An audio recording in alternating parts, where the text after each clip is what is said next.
Rex Taylor, one of the owners of HAPI Engines, the designer of the HAPI engine, and we manufacture a Posa carburetor.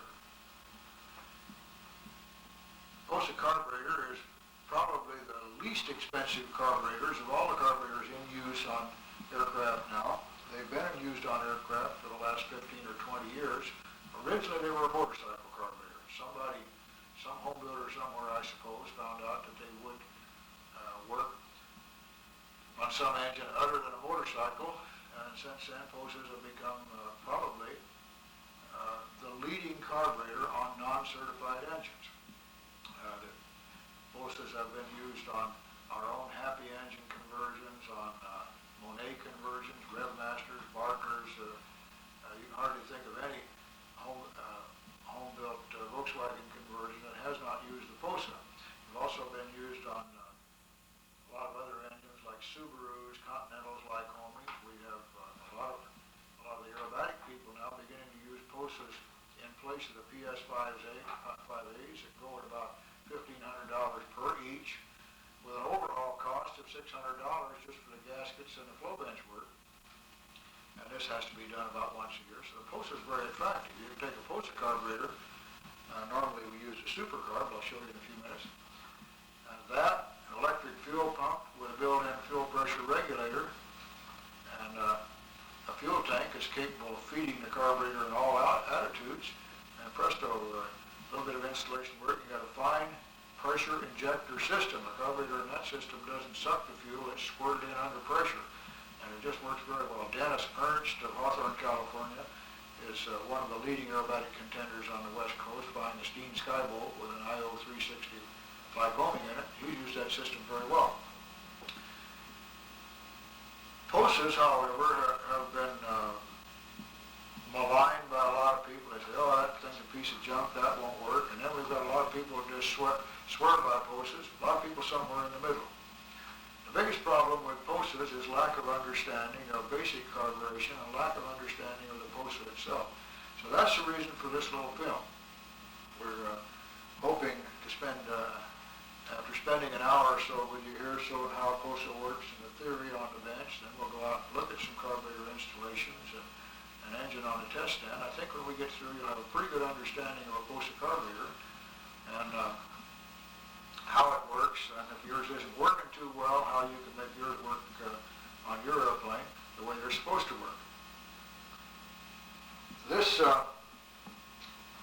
carburetor here is a standard Posa 35 millimeter. Now, when we'll first talk about that number 35. 35 millimeter means that the throat diameter here is 35 millimeters in diameter.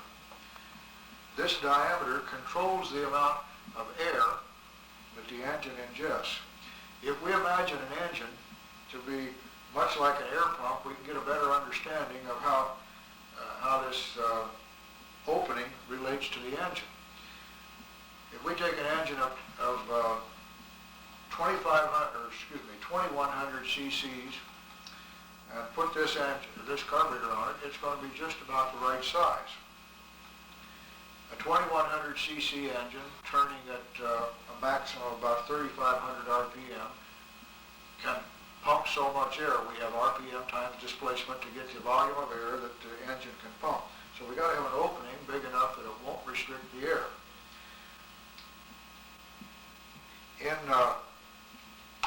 Get the slide open now. Now the way we determine if the carburetor is big enough or not, as you start to open the throttle, the engine on static RPM now should be up to full static RPM when the carburetor slide gets up to that position there, which is about roughly 2/3 open.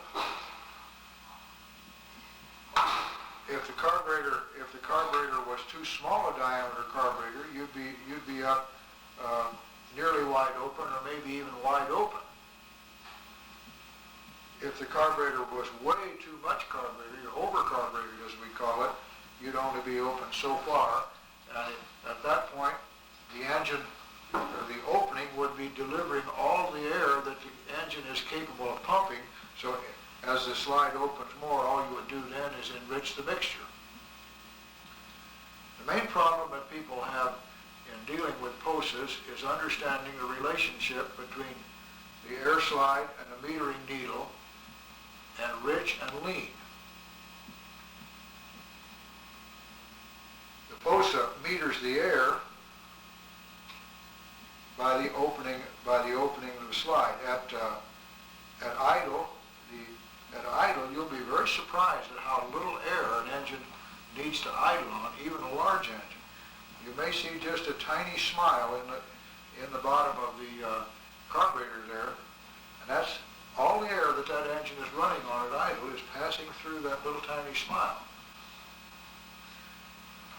That and the depth of the idle speed is controlled by this screw right here. This is the idle stop set screw. If we screw that screw in, as I'm doing here, then as the throttle closes, it comes down against that solid stop, and that's what sets the speed of the idle. If it's idling a little too fast, we back that screw off, and allow the slide to close a little farther, close off some of the air, and the engine will idle slower. We haven't said anything about mixture at this point. This is strictly speed we're talking about. Now let's talk about the mixture and how the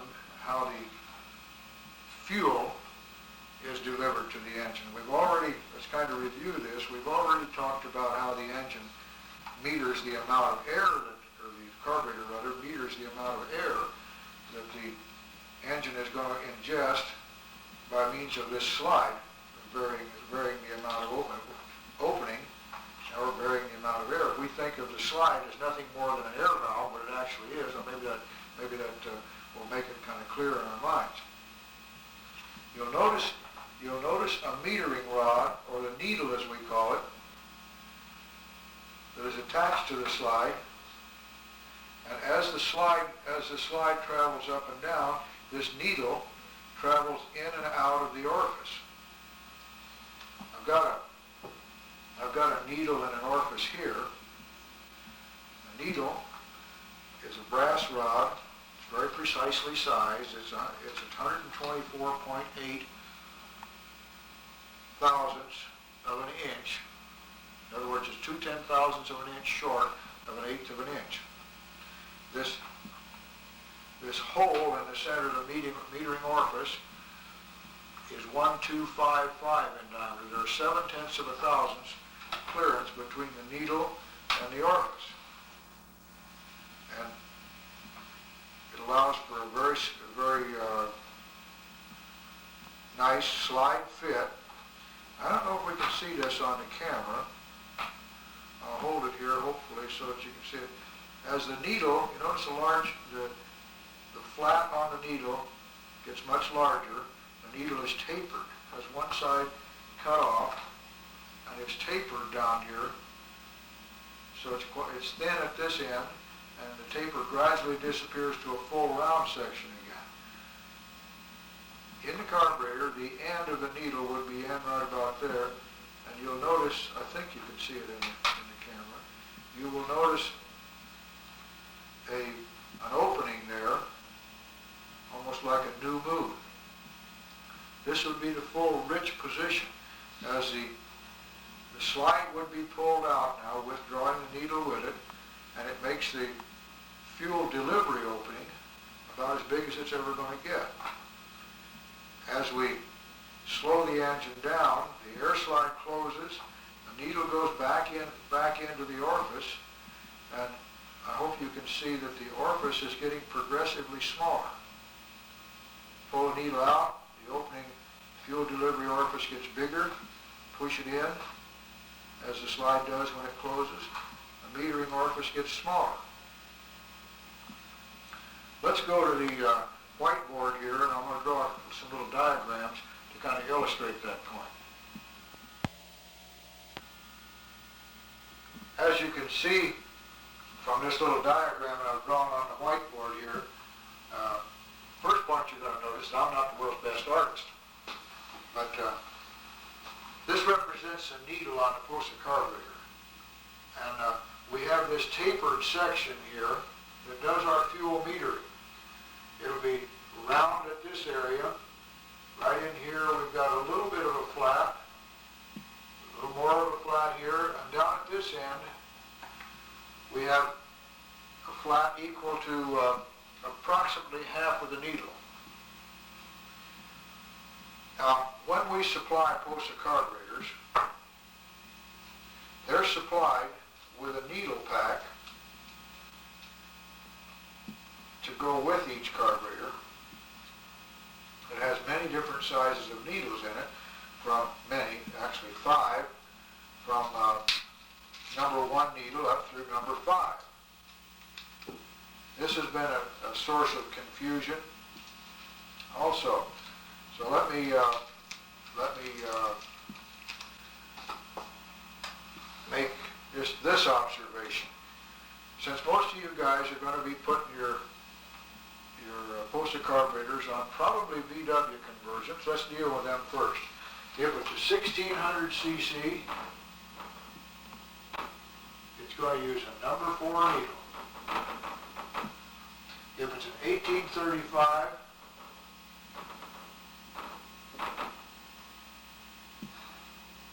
or larger,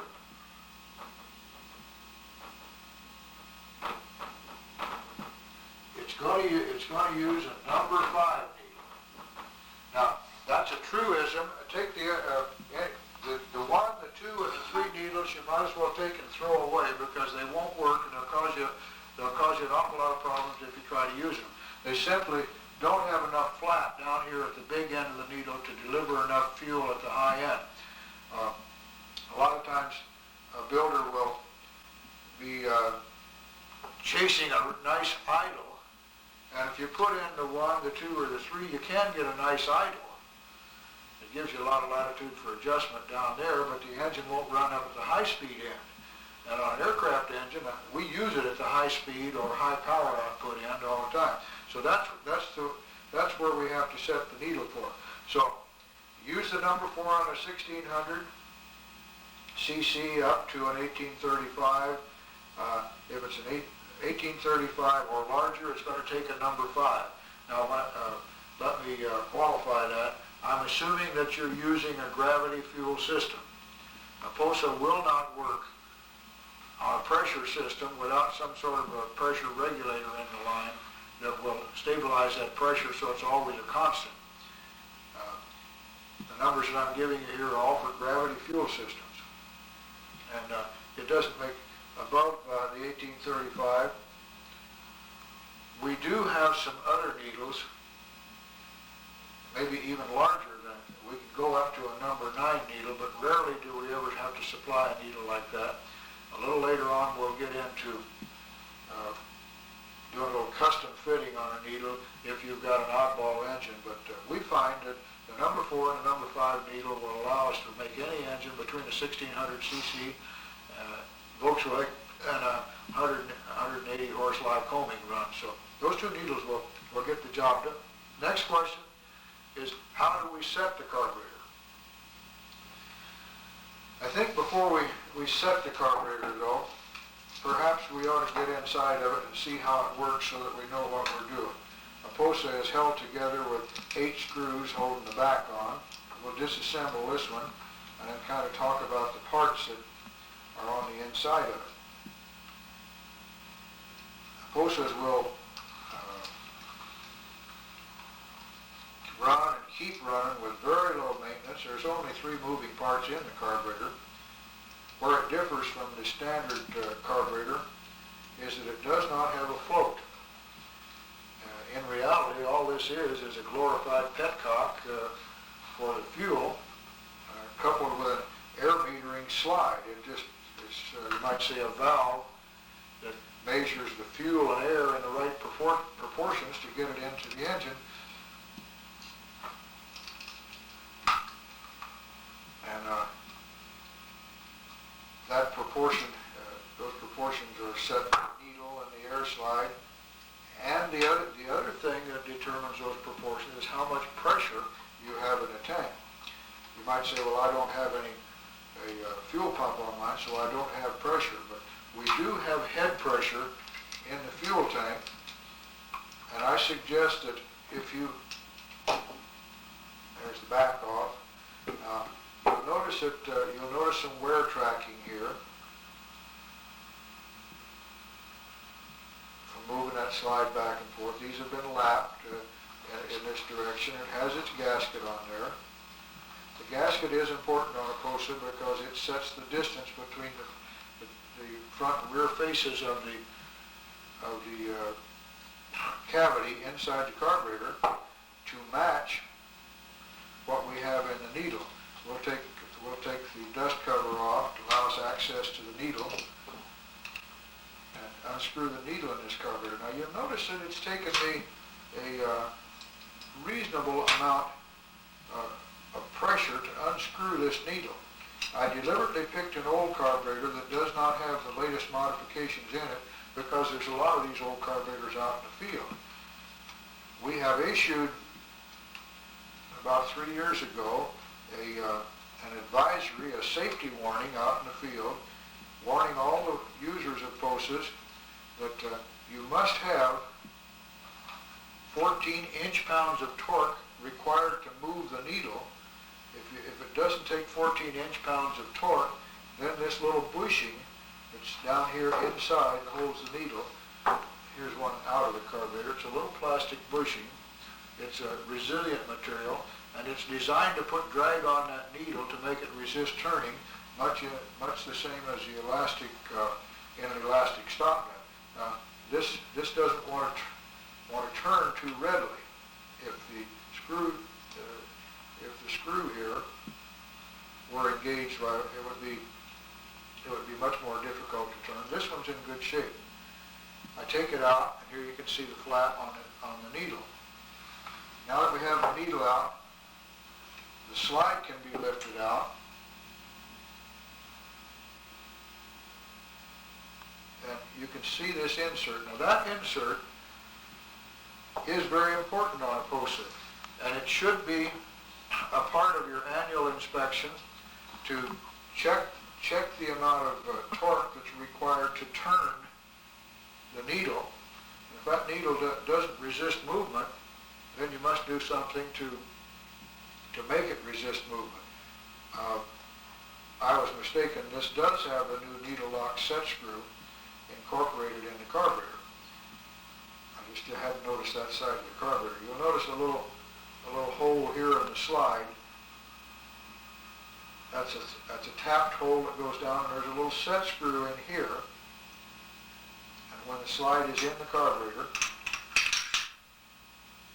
and you get the slide at the right place, it allows you to put it allows you to put an Allen wrench of the proper size through this access hole and tighten that set screw. The procedure that you use in adjustment is to go ahead and adjust the carburetor depending on the elastic lock system to retain the needle where it should be until you get the thing adjusted to the desired setting, and then we just tighten up this little set screw, and we have doubly locked the needle. That modification is available from HAPI for a charge of $15. For those of you guys who may not have it in your older carburetors, and if you've got the ability to do a simple drilling and tapping operation, the little drawing that tells you where to do it, plus the set screw itself, is available from HAPI for $5. It's a worthwhile addition, and it precludes the possibility of a needle rotating in flight, which would shut your fuel off. Okay. Now the orifice, the female orifice as we call it, sets on a pin here, has a little hole in the side, and it sets on this roll pin and is retained by this 632 screw that comes in from the other side of the carburetor. And it has a piece of tubing on it that connects it to the fuel fitting coming in from the outside of the carburetor. You notice this has a good resilient piece of material in it. Like all plastic, the plastic used in a Posa does outgas and become brittle over a period of time. So we think that a yearly mandatory change on this piece of on this little piece of plastic line is a must for safety's sake. As long as this plastic is in good live condition, has a lot of resiliency, it won't have any air leaks ever in it. And another function of the resiliency is to allow this female orifice to kind of float inside the carburetor. Put this needle back in, but it allows it to float, and it can move around. You can see here, it can move around a little bit to compensate for any misalignment. So it's very important that that plastic in there be relatively new and still good and live, so that we maintain a good seal, and maintain this ability to self-align with any misalignment that might be present here. That's about all there is to the standard Posa. Very simple little carburetor. We're going to set that to one side now. And we'll look at the other Posa, which we call supercarb. It's basically the same carburetor as the old standard Posa, but it does one thing, that it has one feature that this one doesn't have: mixture control. It's very important to get the most out of an aircraft engine that you have control of the mixture in flight. We have come up with a cam system in here so that after takeoff, a person gets into cruise flight. Normally the throttle setting will be about there in cruise flight. It's usually something like 2/3 to 3/4 open. It might even be wide open. At high altitude, it might even be completely wide open. Because the higher we go, the less atmospheric pressure we have to force the air through a smaller opening. So if you open it up a little more, you are able to maintain a little higher manifold pressure in the engine. Let's assume we are flying at high altitude. As the air pressure goes down, the fuel pressure hasn't went down, and we're still delivering as much fuel as we did at low altitude, resulting in a mixture that's getting progressively richer as we go higher in altitude. What we do to compensate for that then is to pull on the mixture control, and you see we start moving the female orifice out and up the needle. And as the female orifice moves up the needle, down here, of course, we have a very wide opening, similar to this, the needle inside the orifice, and it's leaving a fuel delivery opening like that. As the needle moves up the orifice, or the orifice moves up the needle, I should say, this opening becomes progressively smaller. See, it just keeps getting smaller here. And as it gets smaller,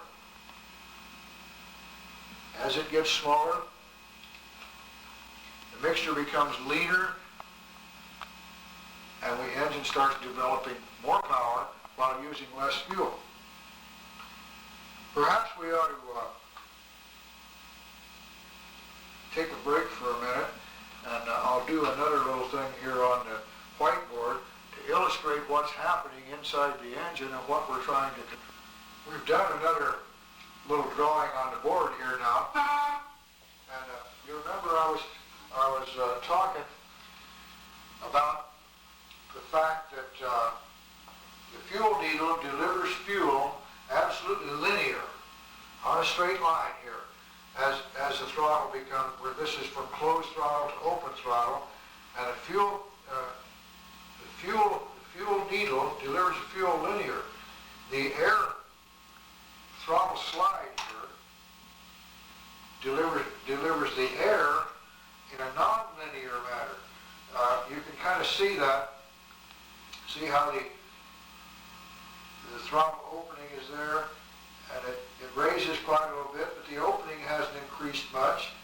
And now we're getting right about at this point, and from here to here, very little movement makes a radical increase in the opening size, and then we get up to about this point, and you open it more, and it's beginning to flatten out again. So this is why we say we have a nonlinear air delivery.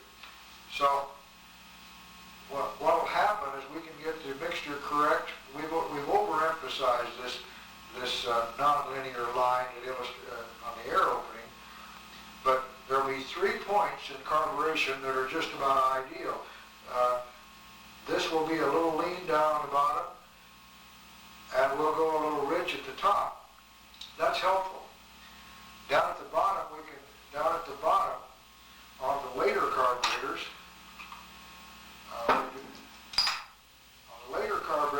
we have a hole through the slide. And the purpose of this hole is it's actually an air bleed orifice.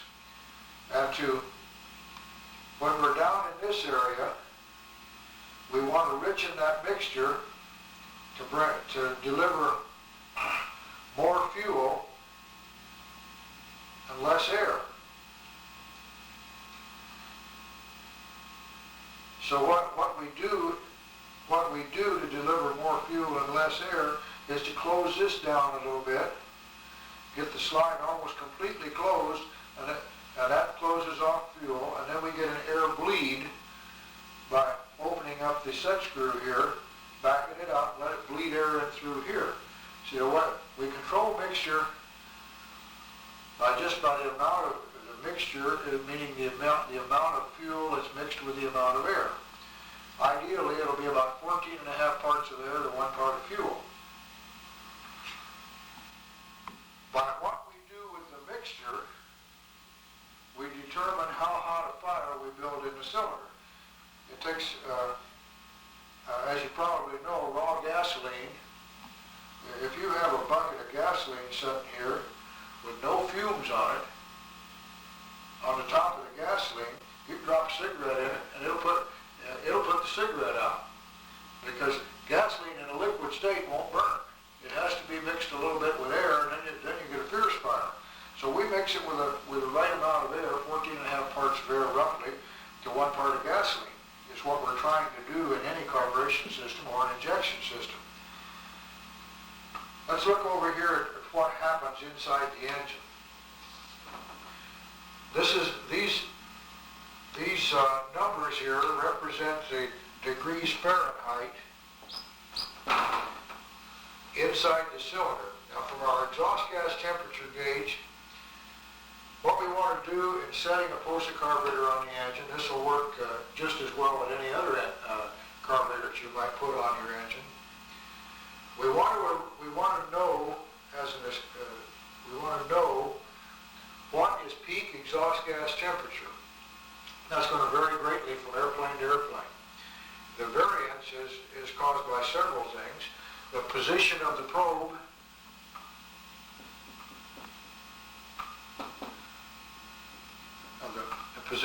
position of the probe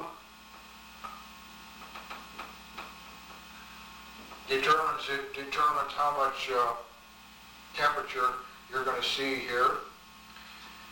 The actual temperature developed determines the reading.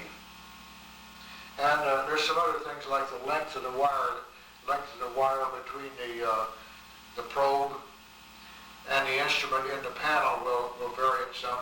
So what's important is not what your buddy gets on his EGT, but what yours develops at peak exhaust gas, at peak temperature. The way you find that out is this. Tie your airplane down very securely. Don't want you getting hurt by having the airplane run over you. Tie it down very securely, start the engine, let it warm up, and once your temperatures are somewhere near normal, slowly bring it up to full rich, full throttle. Now in full rich, full throttle, you might be running down here at say 1,000 degrees. Let the engine run full rich, full throttle for 45 seconds to a minute, and note what the temperature temperature is. Let's say you're running at 1,000 degrees. Now slowly bring your mixture control back towards the lean position and watch your exhaust gas temperature rise. If full rich, full throttle was here at 1,000 degrees, and whenever you start leaning it out, if it only goes up to 1,200, then 1,200 would be your peak exhaust gas temperature. And you're running full rich, full throttle at 1,000 degrees. So that would mean that you would have 200 degree spread between full rich, full throttle and peak exhaust gas temperature. And that's right in the ballpark. That's what we're looking for. We want, ideally, we want to have 150 to 200 degree spread between full rich, full throttle and peak exhaust gas temperature. Now, why that spread? The reason for the spread is we're using a lot of fuel just to keep the cylinder heads cool and keep the engine running cool, keep it running well while it's developing full power, because bear in mind, we're using air-cooled engines. We're climbing these aircraft at a pretty nose-high altitude and low airspeed. So we got two things working against us. We have very little airflow going through the cowling, so the engine isn't getting any cooling air. On most airplanes, you're asking the engine to produce 100% power, but you're only getting about 30% of the cooling air going through the cowling that you would normally get in when you're leveled out in cruise speed. So since we don't have the air to cool the engine with, you've got to cool it with the fuel. I mentioned that on your airplane, if you had 1,000 degrees, full rich, full throttle, 1,200, at peak exhaust gas temperature, would be beautiful. On this example, here, the engine is peaking out at about 1,425 degrees, peak exhaust gas temperature. This right across here is peak EGT. And that's for your airplane. Don't worry about what your buddy's airplane has on his. It'll be a totally different number because they're just a comparative instrument. If you see 1,450 on your peak EGT, it may or may not be that. You might be only in actuality getting 1,200 degrees, and you got an instrument that says you're getting 1,450, but it doesn't mean anything. All we want to know is where does it peak on your instrument. On this one, we're peaking out at 1,425 degrees. We don't want to run up at the peak because you'll notice what happens here is it rises slowly.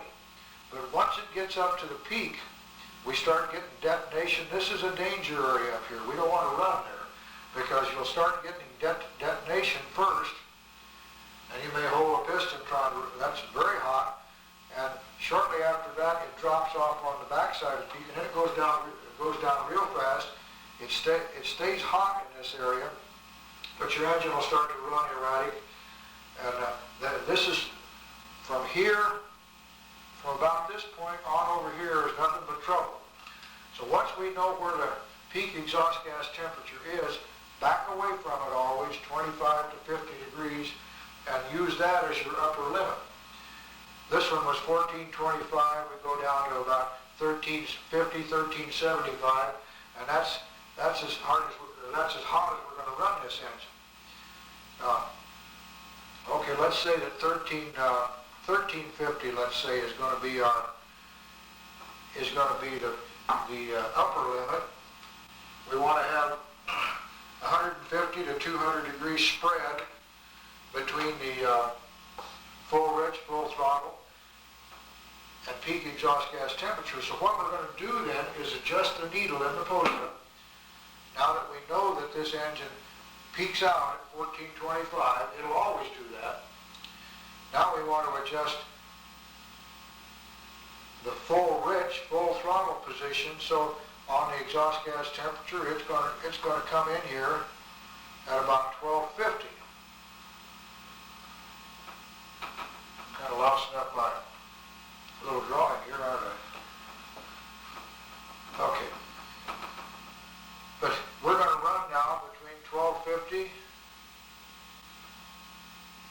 actually, my arithmetic isn't very good. 1350.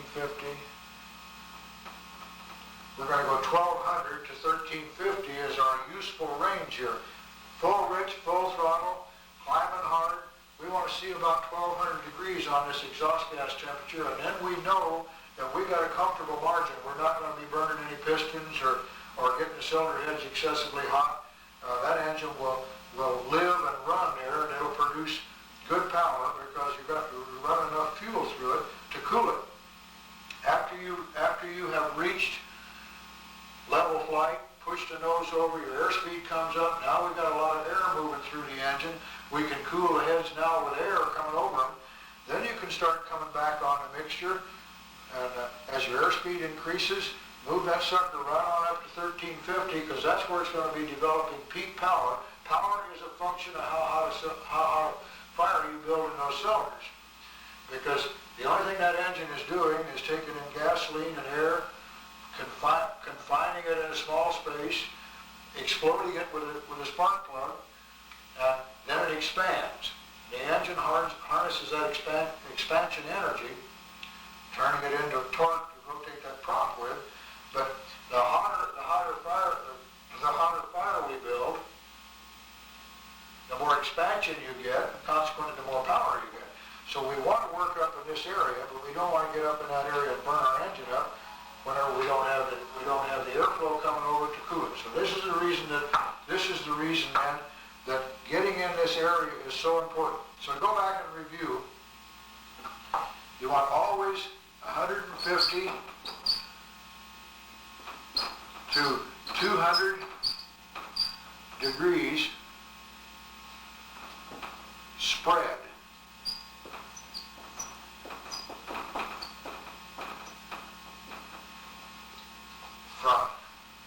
Spread from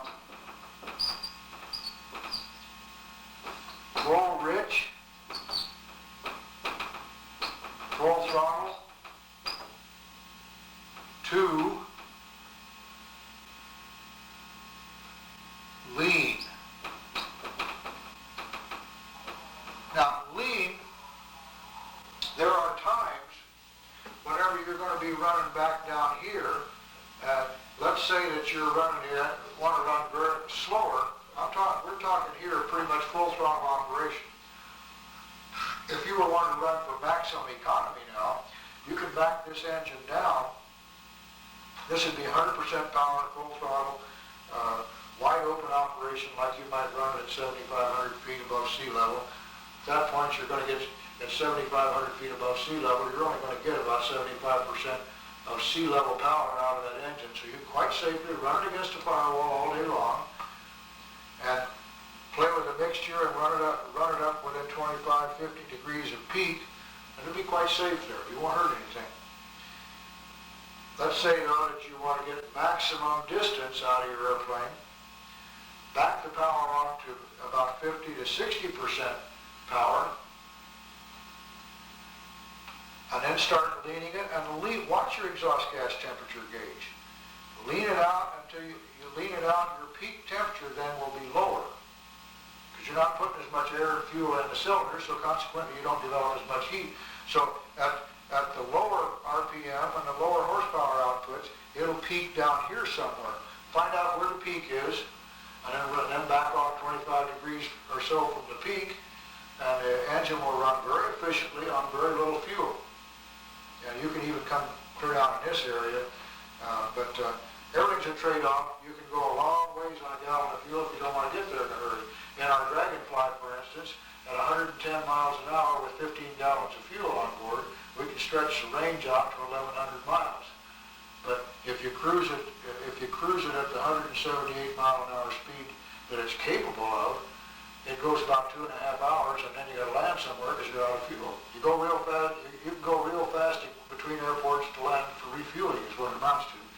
Normally we fly it somewhere in the middle, slow it down to 160, 165, and then we've got a range of 550 miles or so. And so we're somewhere between maximum power and maximum efficiency. Okay, now we're going to talk about how we hook up a Posa carburetor, and the things that go with the Posa carburetor in the airplane. We much prefer the lever system of controls here. This is what we call a three-lever system. We got the longest lever controlling the slide in the carburetor. It's a throttle lever. I'll turn this up here so you can see it. The long lever controls the slide. That's the throttle. The center lever here is carburetor heat. Now you'll see it controlling the butterfly valve in the air box here, which installs on the front of the carburetor in service. And the red lever is mixture control. See how the mixture control brings that female orifice higher on the needle to a leaner position. You might be flying along at about that setting at 7,000 feet, and you've still got lots of range of fuel movement here, or throttle movement rather. But anyhow, that's the way the three of them work. They're very easy to set up. We set them up. A Posa does require a pull on this throttle cable to open the throttle. So we're tied into the bottom of this lever so that when we push the lever forward, it's pivoted right here and it pulls on the cable. Now we've got this set up so it's also a pull motion. And we've got the mixture control set up for a pull motion. Very, very simple to hook the cables. These are a solid wire cable, 75 thousandths in diameter, running inside a flexible housing with a Teflon liner. Now, one thing that seems to cause a lot of problems with some of the guys using Posas is they don't have the cable housings tied down solidly. They should be tied down right at the end next to the controls, as these are here. And they have to be tied down again next to the air box, as this is here. Next to, we've got this cable clamp is standard equipment on the supercar. And this end ties it down solid at the carburetor.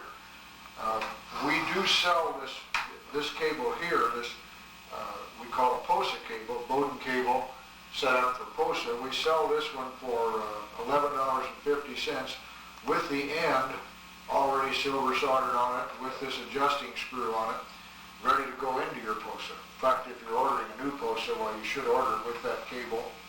These other cables we also have in stock. They're all stocks in 6-foot lengths.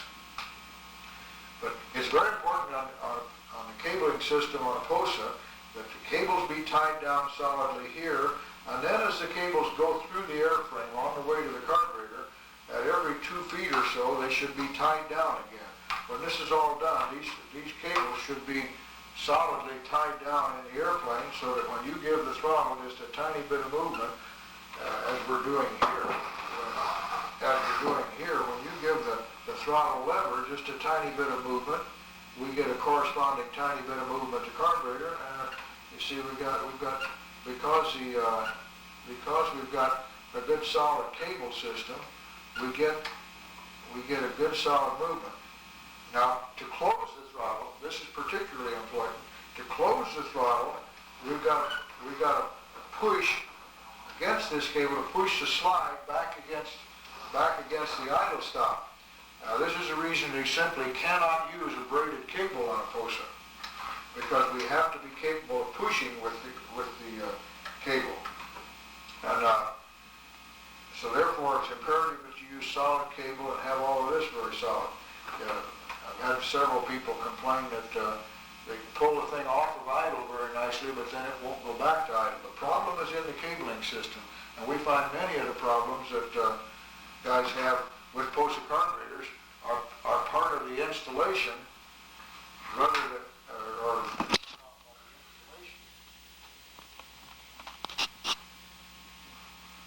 We just looked at the ceiling there because our cameraman let the camera tip skyward. He's thinking about flying a little later. But installation of the throttle controls in the cockpit and the cabling are going to have a lot to do with the satisfaction you get out of the operation of the carburetor itself. My son Patrick, who is my business partner here, and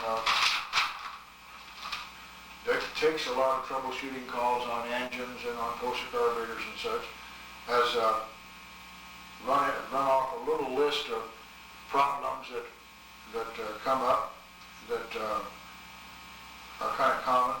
The first one he notes is fuel flow related problems. Now you must have 7.5 gallons an hour delivered to the Posa, and just undo the fuel line right here with the tail on the ground and make sure that thing will free flow 7.5 gallons an hour. A Volkswagen is going to use about 5 gallons an hour full rich, full throttle incline.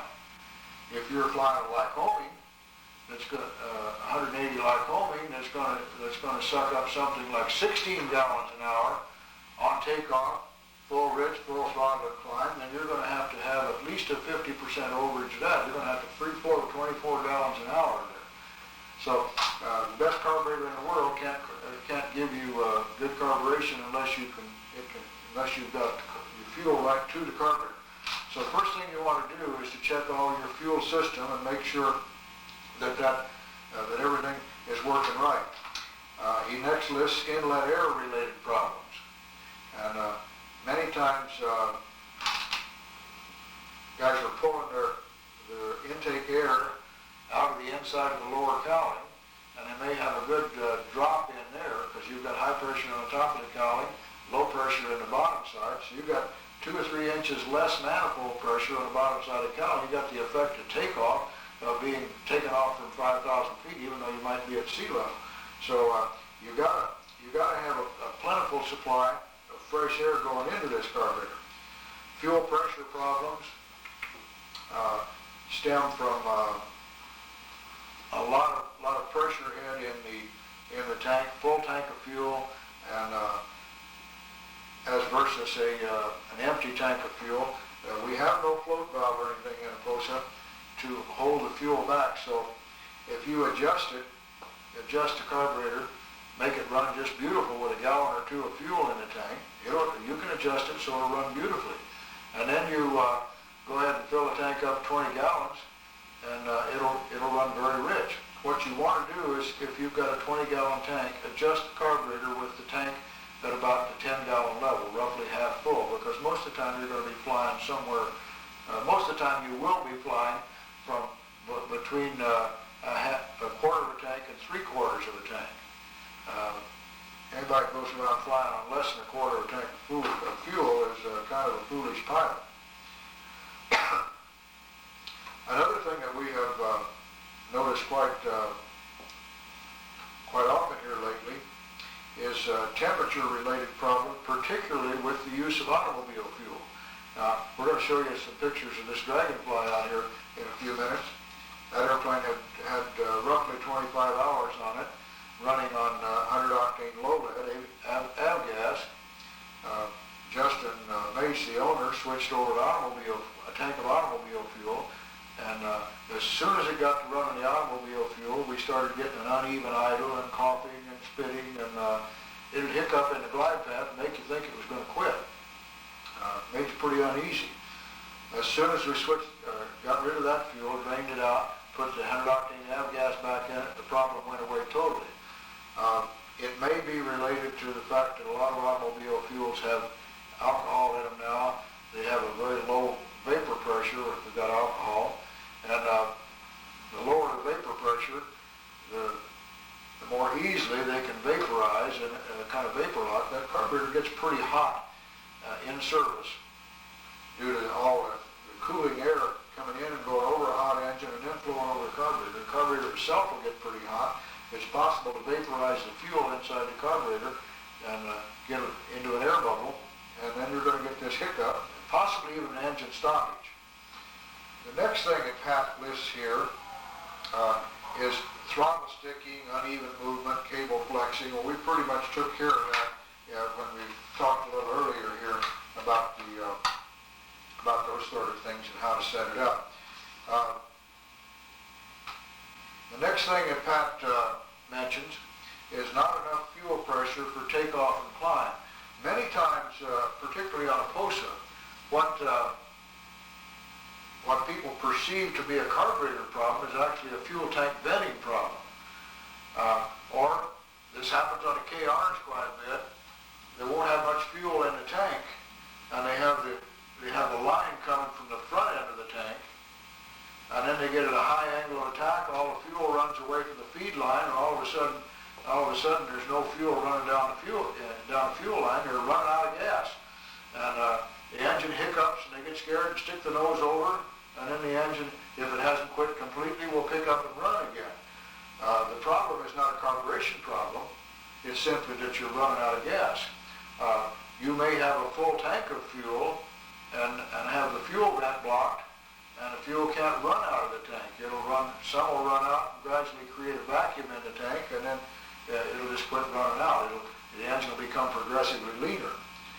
Some airplanes in flight, the fuel tank vent may be in a low pressure area, and it'll actually put a little suction inside the tank and change the mixture on a Posa. So a lot of those things have to be looked into if you run into that kind of a problem. Where most of that can be picked up by doing a real good flow check on the ground, 7.5 gallons an hour for a Volkswagen, and then if it won't flow fuel in the air, it's almost a dead giveaway that you've got some kind of a venting problem on the tanks. It'll show up as a carburation problem, but you don't cure it with a carburetor.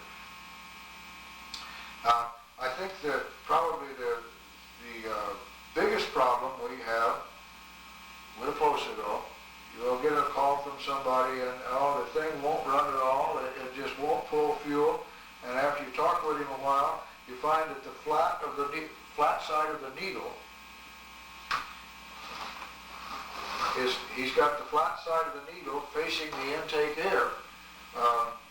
Hard, fast rule, it never changes. The flat side of the needle always goes downstream and faces towards the engine. In other words, maybe to simplify it a little bit, if you look down the throat of the carburetor and you can see the flat side of the needle, something is terribly wrong. You shouldn't be able to see the flat side of the needle looking into the carburetor from the front side or the label side.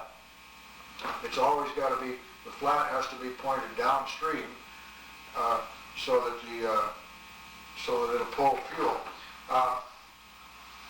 Justin, where's our eraser here? I'll just use my hand. It seems to work pretty well. Let me make a little diagram here and show you how this thing works. Okay. Here's the throat of the carburetor.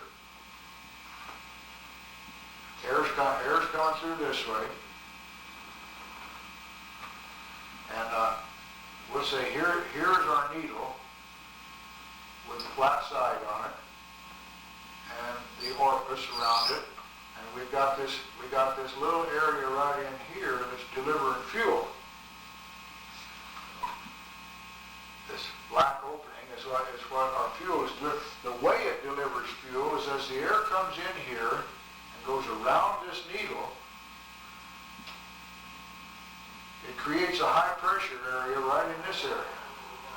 And after it goes around the corner, it creates a low pressure area here on the back side of the needle, pulling the fuel out. If you get the needle turned backwards so that the flat is facing forward, it's in a high pressure area, and it works just like a valve.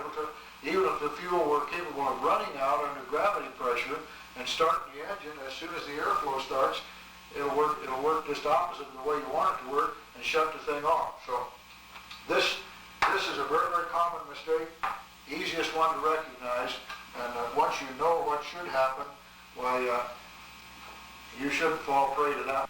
What we're going to do now is go outside to Justin's airplane. We're going to take a look at his installation, which is pretty typical of the way we like to see them put on. His is a Dragonfly. We'll look at that installation of the carburetor and the controls and the airbox and that sort of thing. Then we'll show you some of the operation. Justin's airplane here, he's got the carburetor airbox mounted on the front of the carburetor.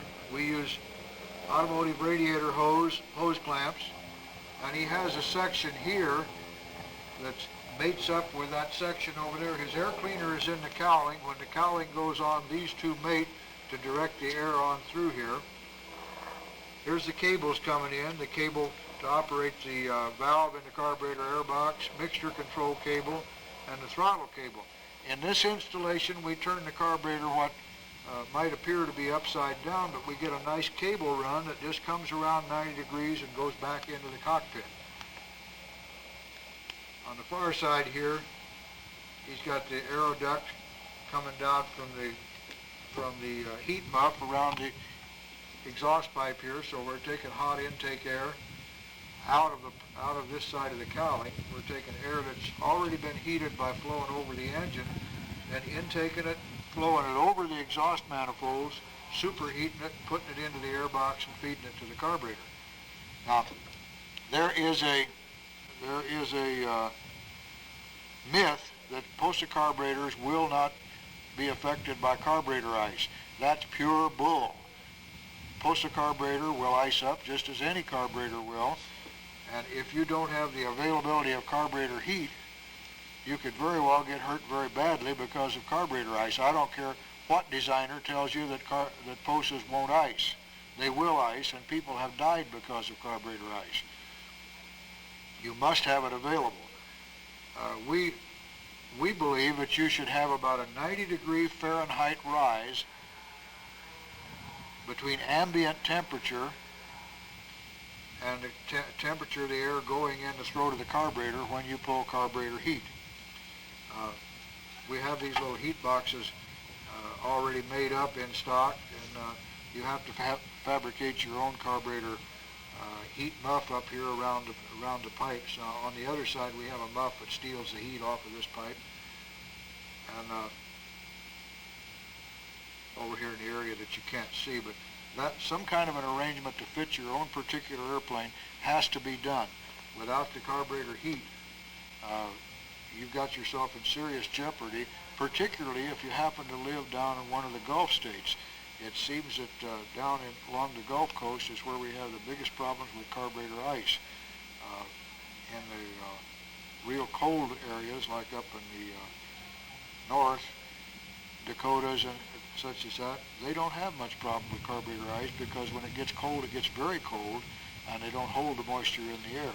75-degree day with a lot of somewhere between 40 and 75 degrees of outside air temperature and a lot of moisture in the air, and you just may have ice in it, and when you throttle back, it may quit you, or whenever you're taxiing out for takeoff, it may quit. Better that it quits on the ground.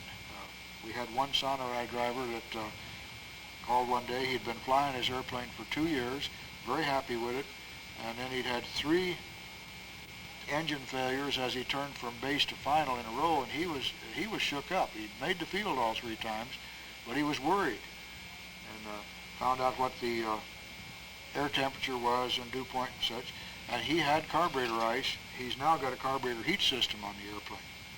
Well, let's go back and look at what Justin's got in the cockpit to operate this carburetor with. Has here is a little bit the reverse of the way we showed you in there. Throttle is still a long lever. Mixture control is the center lever, identified by a red handle. Carburetor heat is the short one. And he's got an extra setup here, kind of a temporary throttle, so that when we move this throttle, the other one over there moves, because he's getting some dual instruction in this Dragonfly. The airplane has now about 27 hours on it, and Justin has something like 12 hours of dual time in it, which is all the pilot time he's ever had, and he's just about to the point of soloing the airplane.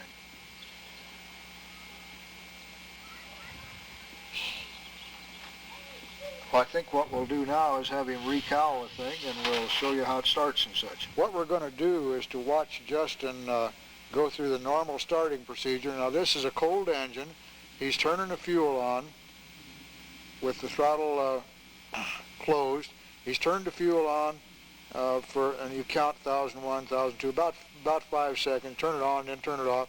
And he goes out and pulls the engine through about 5 blades. And what this does is to fill the carburetor up with fuel and then pull the fuel air mixture in to the engine, And he also gets a chance to feel all 4 cylinders and make certain that compression is solid on all 4 cylinders. That engine is ready to start.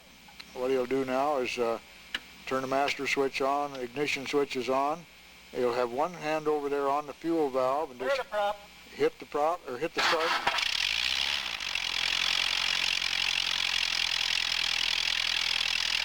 Now we've been hearing that Posa carburetors are hard to start. They'll start like that every time if you use that procedure cold.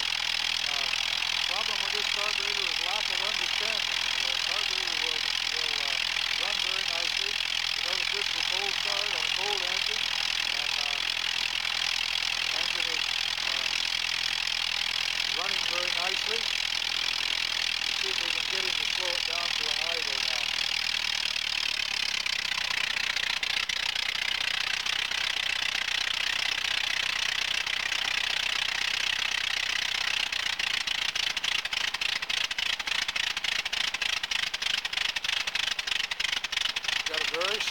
Very solid idle. This engine with our new electronic ignition will idle at about 550 RPM. 800 RPM idle is about as slow as you're going to get with a magneto. They don't like to idle less than 800 RPM. But on a new engine, somewhere between 800 and 1,000 RPM is about as good as you're going to get. After it's well broken in, it'll come down to 800 RPM.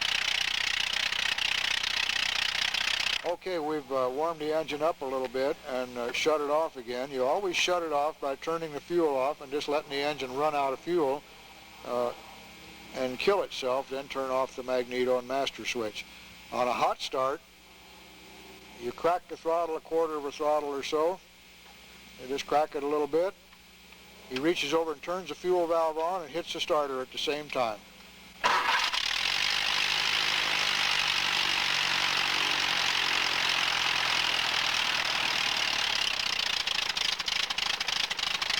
Nothing difficult about that, is there? What we're going to do now is put the camera in the airplane and go flying for a minute. We're up in the Dragonfly now. Justin is climbing out. We're at full power. That is full throttle, full rich condition. And I hope you can see on the exhaust gas temperature gauge here that we're registering about 1,000 degrees. Now, we're going to climb on up here and going to have him slow or pull the throttle back now, push over into a level cruise condition, and you'll see the exhaust gas temperature go up just a little bit. Justin, push over into a level cruise condition now.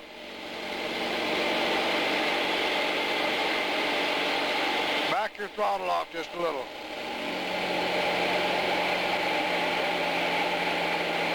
Not too much, just normal cruise flight.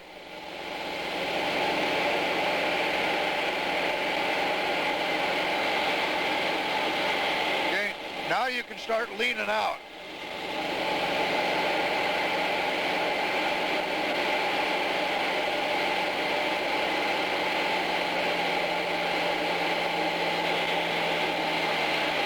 Put some throttle on it.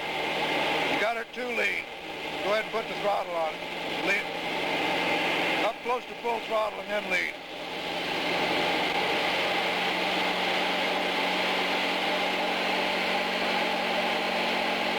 Justin's a student pilot, so sometimes we have to work with him too.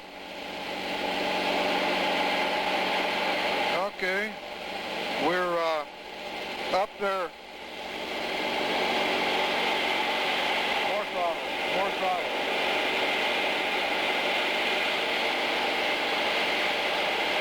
Hear the engine picking up speed and power.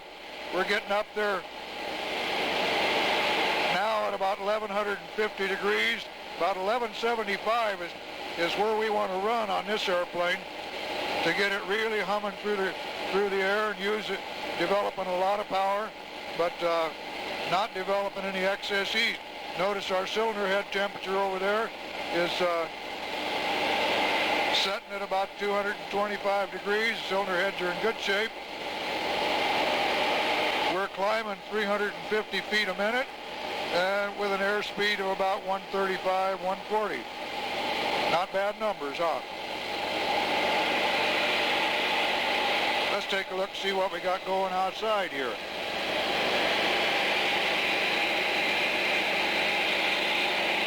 Beautiful Arizona morning.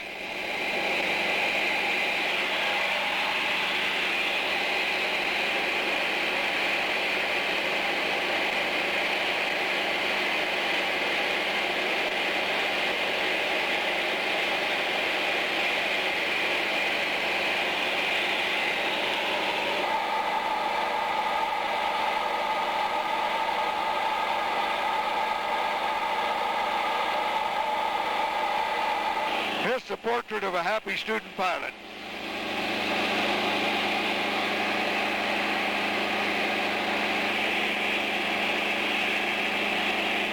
We're indicating about 1150 degrees exhaust gas temperature now with an airspeed of 140. We're leveled out. Cylinder head temperature is holding steady at 300 degrees. We're in good shape. We could cruise like this forever.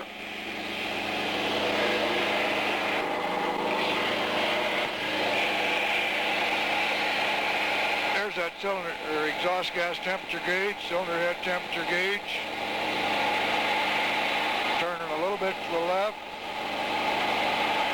Rate of climb is steady, altimeter is steady. Airspeed's laying right there at 140 indicated. We're actually truing out about 150 now.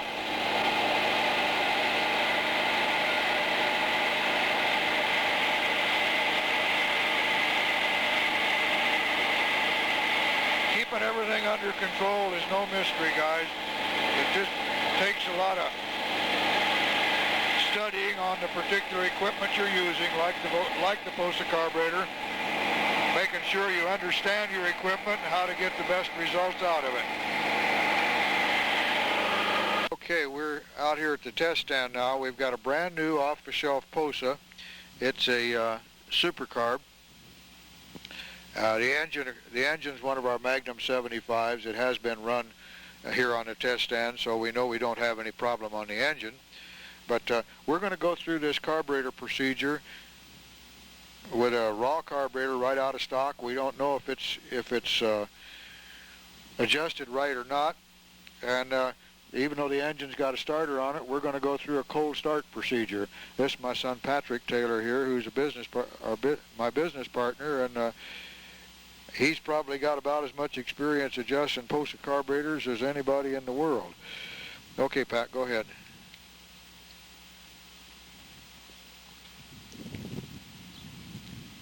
Now this is a cold start.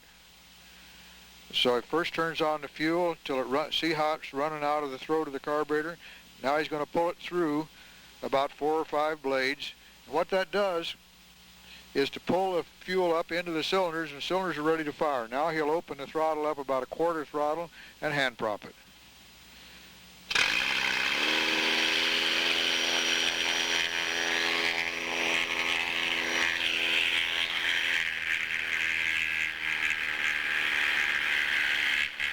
Our throttle over there looks a little primitive. We don't bother to hook the throttle cables up to anything because we'd have to disconnect if we did that.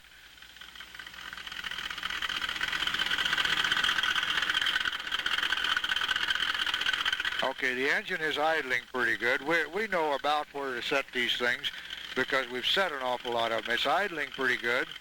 And now he'll go to see what he's got on the top end.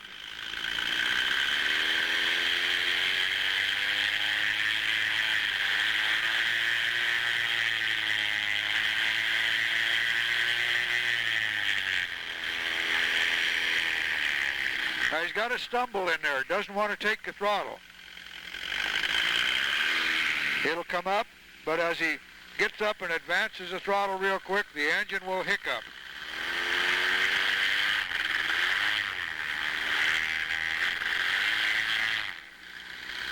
This is almost always a dead giveaway that engine is too lean. The needle is too lean. It'll run down at the bottom end, but it won't run up at the top.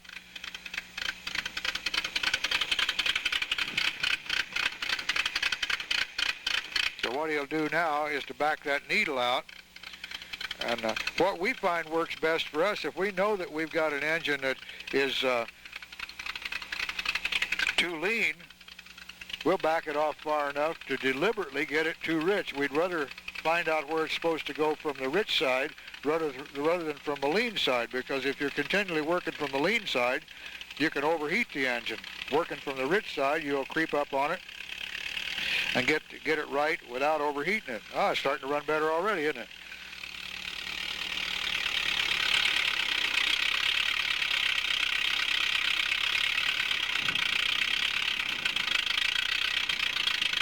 I'm not suggesting that everybody adjust these things on the run like we do.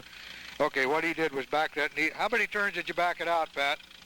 He took it out 6 turns from where it was. Let's see what happens when he brings the throttle up now.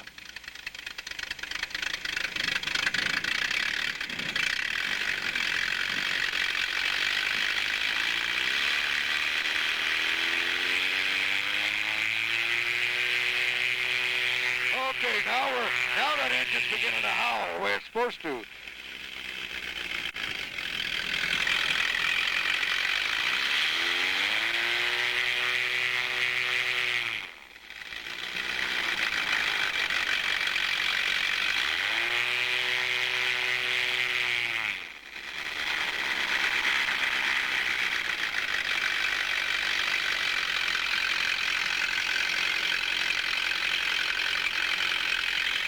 Now he'll probably go over on the other side. He doesn't like the way it runs just yet. What he's watching is the exhaust gas temperature gauge. Went back in 1 turn now. 1 turn leaner.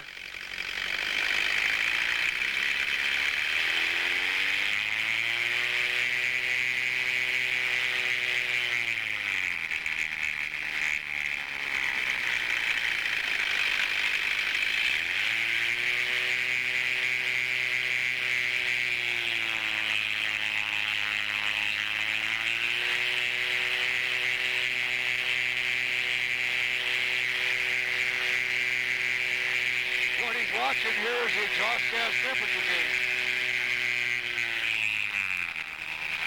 Justin, can you zoom in on that exhaust gas temperature gauge that he's watching there, the center instrument in the top cluster of 5 there?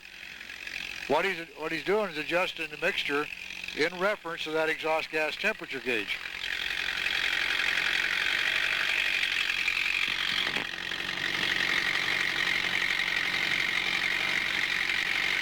He's turned it in 1 more. We've adjusted these things enough times that we know just about what the exhaust gas temperature should read on this test stand with this exhaust system.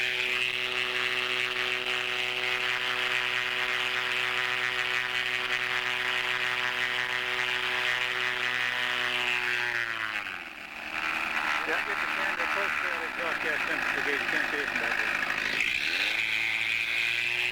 Move the camera in a little closer to the exhaust gas temperature gauge here in a minute so you can see it a little better.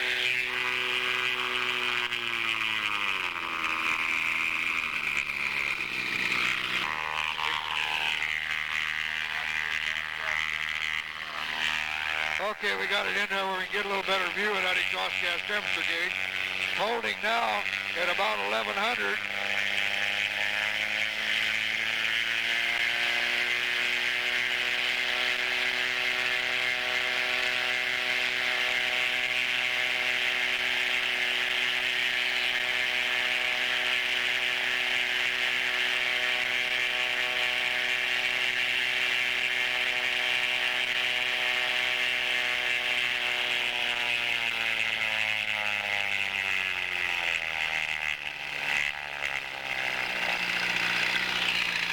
You happy with that, Pat?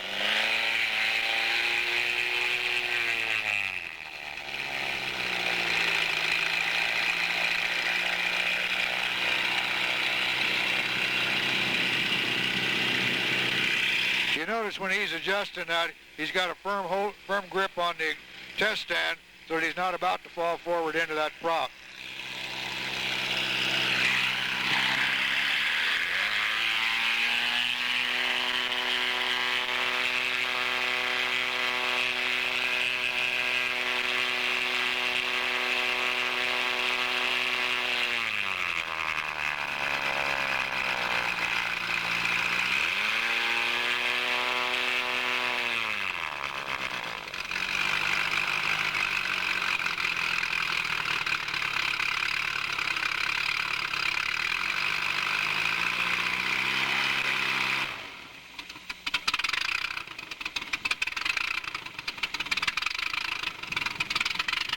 We got a nice idle down at the bottom. It's going to stabilize at about, looks like about 750 RPM. Pat, let's go up to full throttle now, and then you go over and lean the mixture and bring it on up. I'll operate the throttle here, and oh, I guess he can do it.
As you saw there, mixture full rich, full throttle is on this engine is running at about 1200 degrees.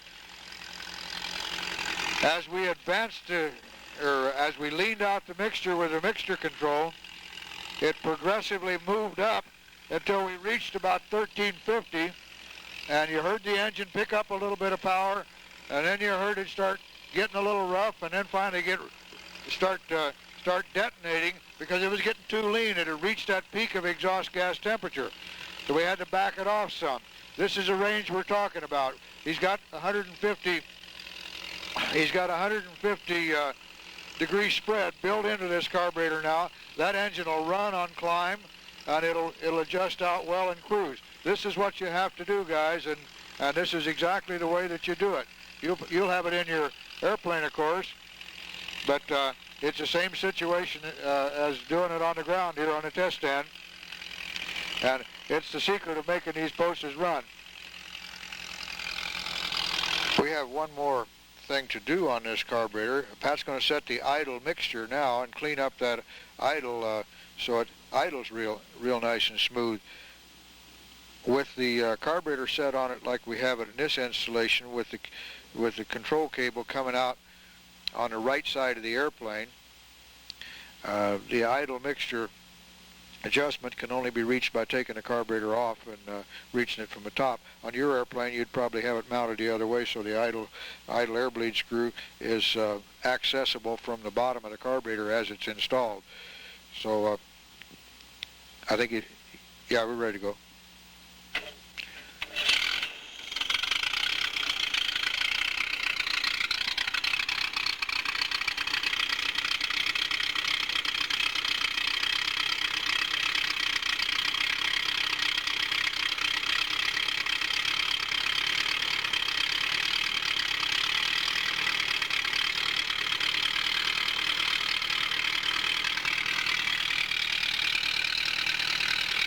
He's got an Allen wrench in the idle air bleed screw, and he's varying the ratio of the air that bleeds through that little hole that you can see looking down the throat of the carburetor. We can change the idle air-fuel ratio. He's opening that up, bleeding a little more air. We're picking up a little RPM. Now he'll back off the idle stop to slow it down a little more. By playing with the air bleed, you clean up that idle mixture till the engine will idle nice and smooth, and it'll still take the throttle whenever you advance it real quick.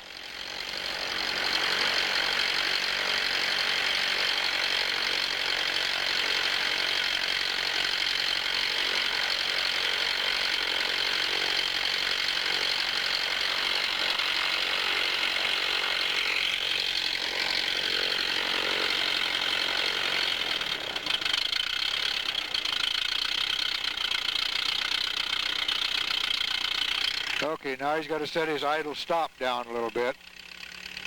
He's turned the fuel off.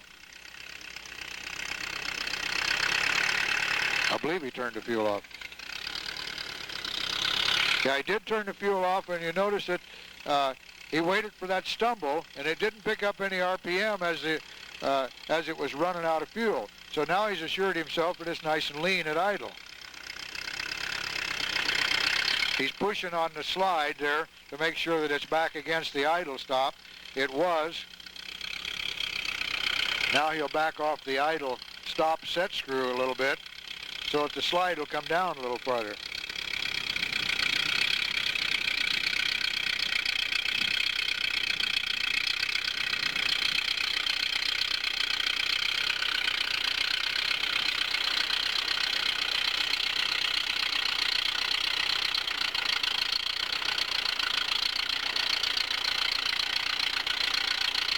Going to back it down just a little bit. This engine is equipped with our new electronic dual ignition with automatically variable timing. There's a microprocessor on the back of the engine that's varying the timing, so it is capable of idling quite a bit slower than an engine will idle if you've got a magneto on it.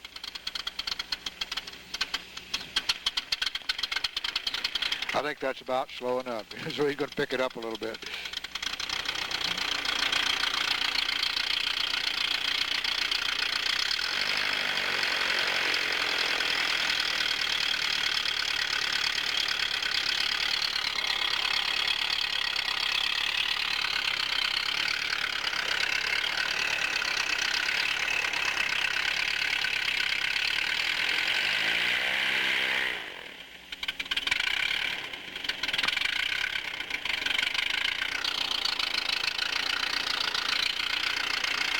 There's a $119 carburetor operating every bit as good as the best carburetor that you can buy, no matter how much money you spend for it. The only thing that makes the difference on Posa is an understanding of Posa and how to adjust them. We're hoping that this little film will help you guys that do have Posas to understand what's necessary on them and how to adjust them. And we believe for the small cost of the film, they'll save you a lot of frustration, possibly, a lot of time, and give you a lot of enjoyment.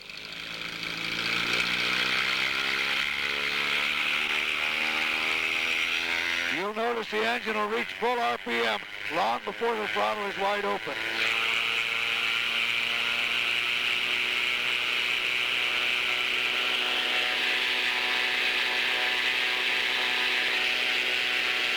Of our little film.